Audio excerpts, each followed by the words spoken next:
We are packing up our camper once again. We had a very short stay here in Blythe, California. We just stayed here for one night. It was simply so because of the timing of when we got our tires weighed. We were going to be getting into Joshua Tree super late in the evening, and since it'll be our first time camping on BLM land and boondocking and that sort of thing, we wanted to get there during the daylight hours. So we decided to stay somewhere that was well lit for the first night that we traveled, and then we've got about an hour drive to Joshua Tree, California, where we'll set up, find our first BLM spot. This will be very interesting. So we've only got about an hour drive, but we've got to repack everything back up. Luckily we didn't get too situated, and that's basically what we're doing until we're on the road again.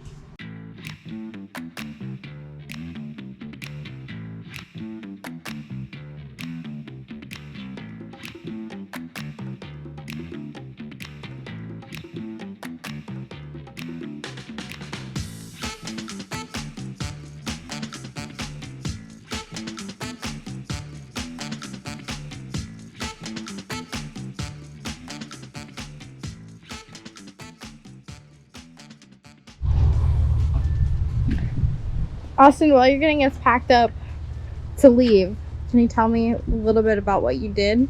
Yeah, since we're heading to BLM land, I went ahead and make sure to top off the freshwater tank, fill up our extra water cans. So freshwater tank is about 40 gallons. And then in like extra storage for the stuff that we'll fill the freshwater with, we got about another 20. So it should be enough. It's our first time going to BLM land, so we'll see. And then after that, go ahead and get the sewer hose disconnected, make sure that we're completely empty there so that we don't have to head to a dump station midway through the week or anything like that. Then it's finish up some stuff inside so that the dogs still have the AC, and then we'll pull the power, pull the slide outs in, head on out.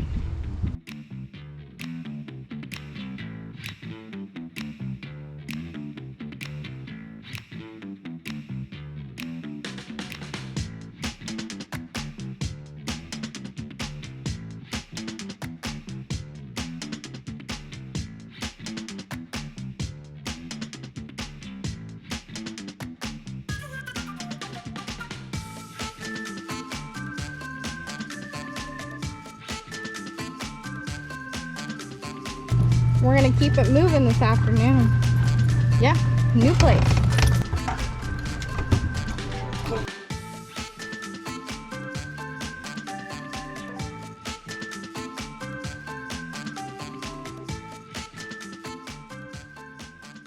The funny thing is they both know what time it is, but they both have different reactions to how they feel about that. Murphy would like to go in the car right now. Riley would rather not. She doesn't enjoy the car as much. Hi, Riley.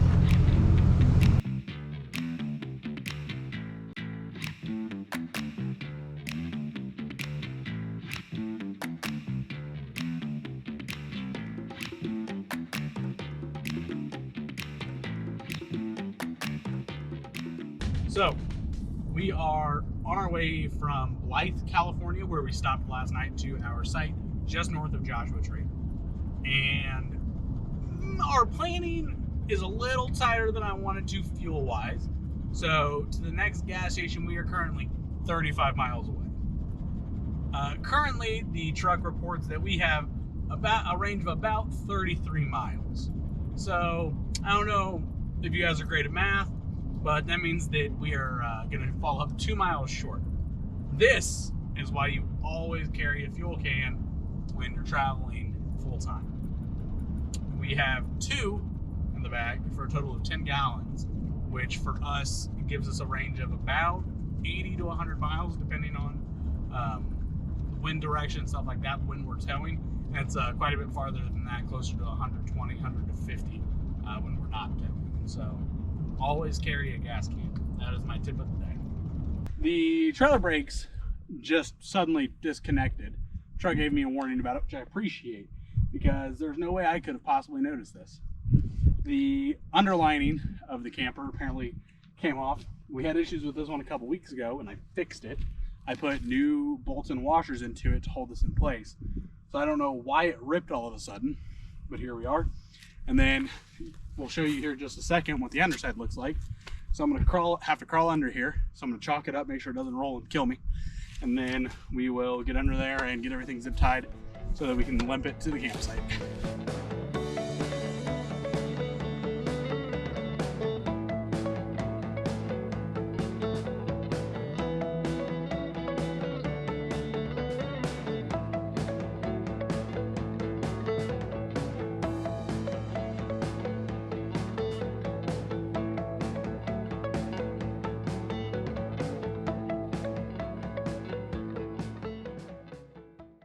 We are bringing the slide outs in so we can level the camper because it is very unlevel.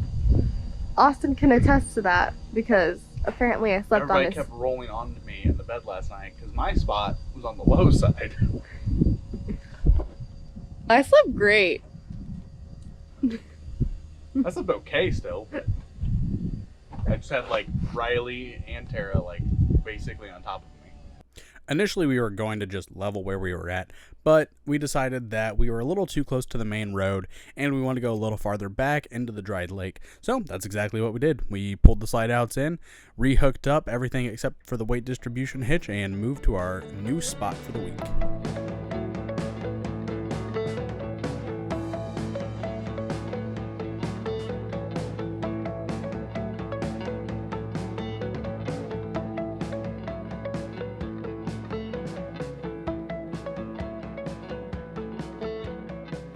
Welcome to Joshua Tree National Park.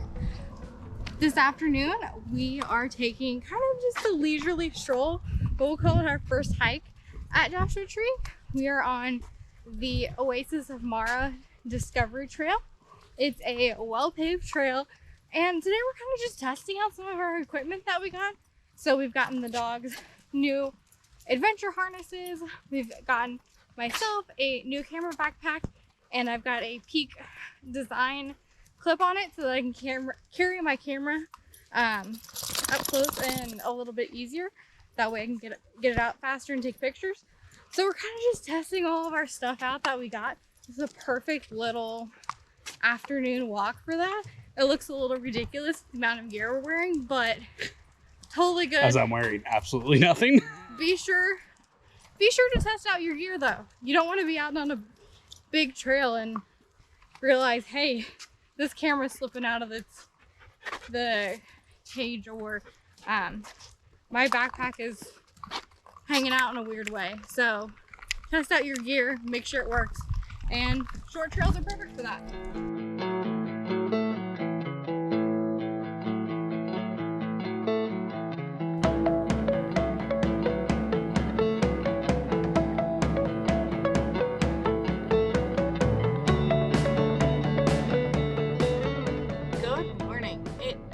Around 5:45 a.m.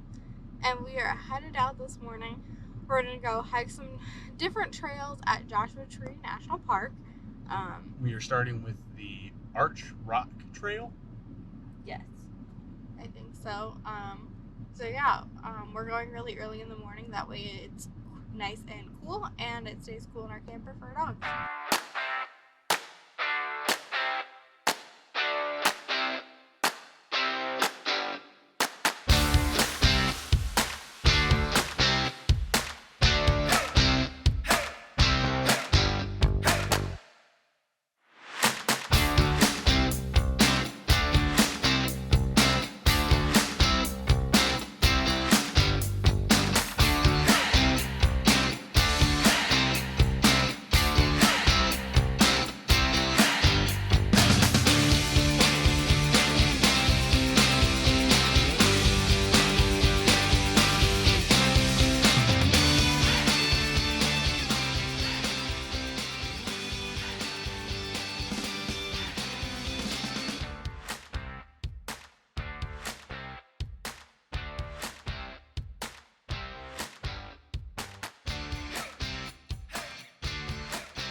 we have just left Cholla Gardens.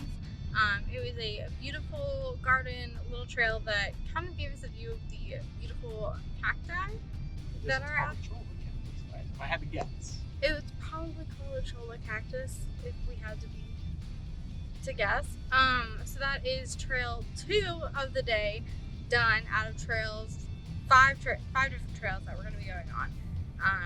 It is 7:53, so I'm hoping our next couple trails are a little bit closer together so that we can keep up the pace as far as that goes, because it is going to start getting quite warm. And I'm not exactly sure what time we decided that we need to be back at the camper for our dogs. So.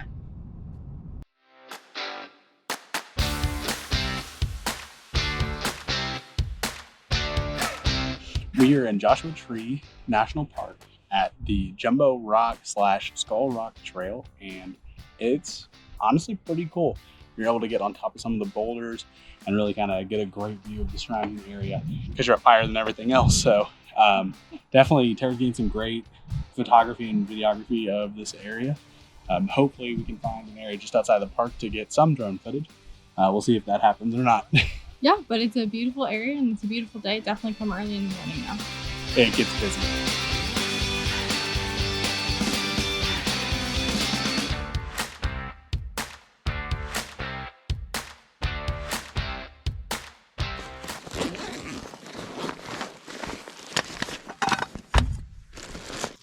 We're about to cook breakfast for the first time while we're out on the trail. We're just doing it here off of the tailgate because we happen to be in between trails and we got hungry. So today we were going to have some scrambled eggs with bacon and a couple bagels. So we're going to grab our awesome little cooking kit here. Go ahead and get everything out. So in here we've got a couple cooking pots. The main thing, which is going to be our actual cooking element, and then our fuel tank. So all that kind of fits within this. So we'll go ahead and get it hooked up.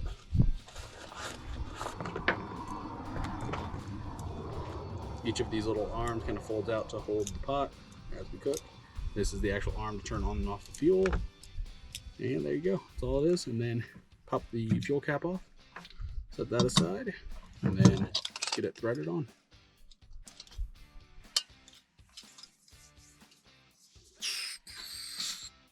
Tighten it until you don't hear any fuel leaking. Good to go. So make sure that's in a nice sturdy spot.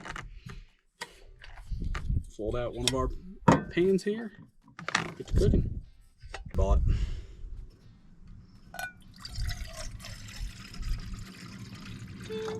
Probably about a cup. Yeah. Get those turned on.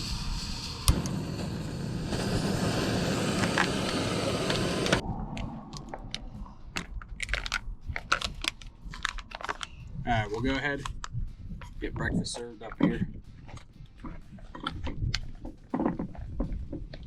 As you can tell, these are gourmet eggs with bacon. Somebody here got the shaft and got way less than the other, so we're just gonna go ahead and even that out just a little bit. To Boomy. Go ahead and. Okay. The only person who's ever used this fork is you, and you apparently never cleaned it, so. That's yours. I have cleaned the fork just to verify.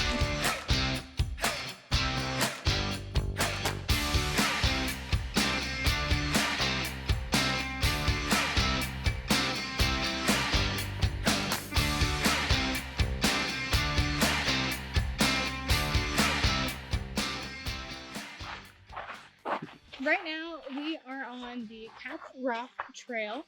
It is a shorter trail, but It's only 0.3 miles. 0.3 miles or 0.7, depending on which kind of trail you take for it. But it's a beautiful area, beautiful, huge rocks. It looks like there's some rock climbing out here as well that people are doing. But beautiful area.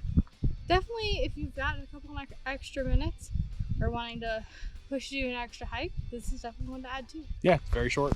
Doesn't take too long, and you get a great view.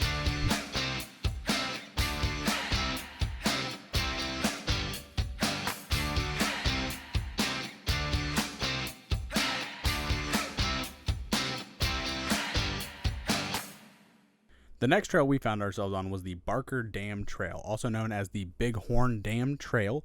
And this is a relatively easy 1.1 mile long trail. Very little elevation gain, only about 60 feet over the entire length of the trail. The parking lot's not too far away, and it's a pretty easy trail to get onto. We saw plenty of people out there with kids, whether they were, old enough to be walking by themselves or people having their kids in carriers, and they seemed to be not struggling too much. So the dam itself was constructed in the early 1900s by early ranchers in the area, and it still stands today. It was last raised in about the 1950s. It's a really cool place to go see, and if you have a chance, get out on this trail and take a look.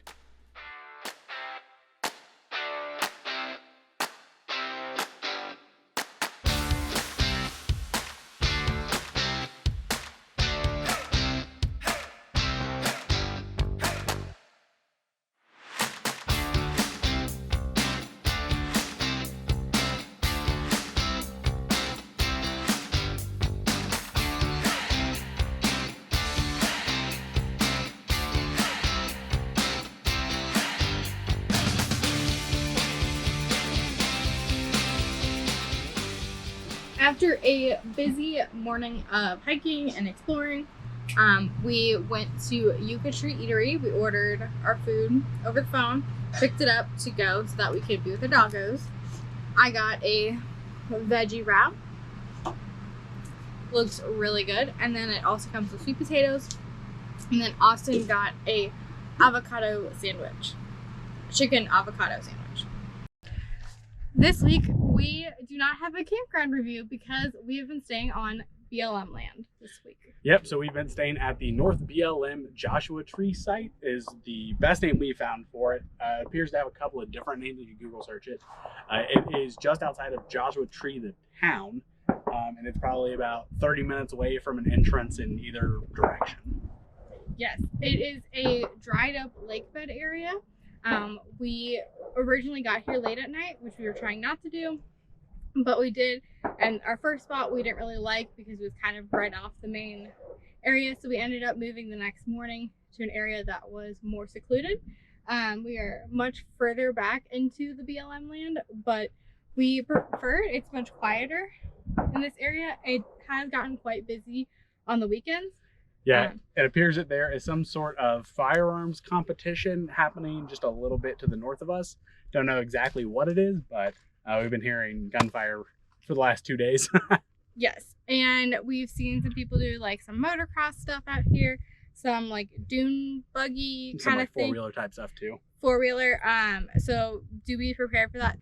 This was our first time boondocking, and while Austin probably enjoyed it a little bit more than I did, I realized that it's probably not a huge thing that I'm gonna love, especially for the summer months when it's super warm.